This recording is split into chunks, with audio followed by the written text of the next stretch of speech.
আলুগুলো ভালো করে ভাজা হচ্ছে। আলুগুলো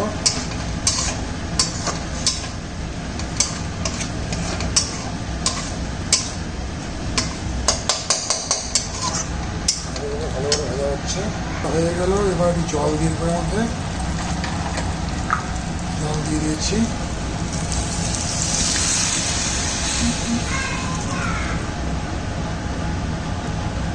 জল দিয়ে দিলাম, জল দিয়ে ভালো করে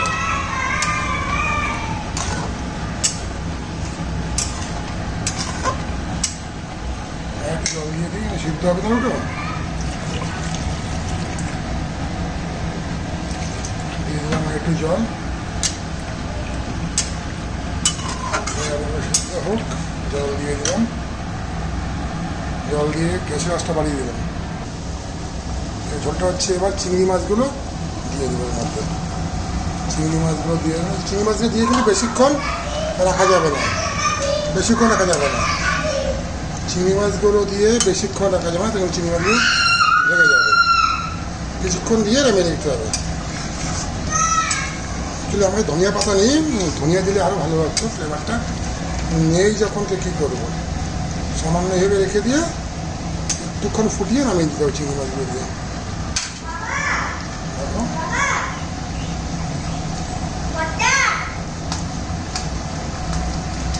এই দেখো চিংড়ি মাছ রেডি।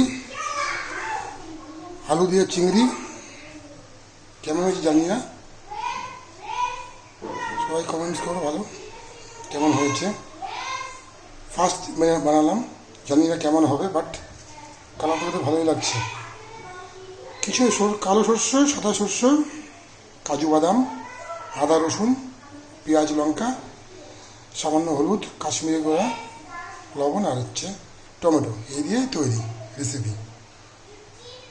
আচ্ছা এটুকুই, নেক্সট ডিউটি আছে, ডিউটি যেতে হবে, সময় নেই। এদিকে আবার দেশি মুরগি রাখা আছে, সময় নিয়ে রান্না করা, ডিউটি আছে। নেক্সট টাইম দেখাবো দেশি মুরগি রেসিপি। Bye bye.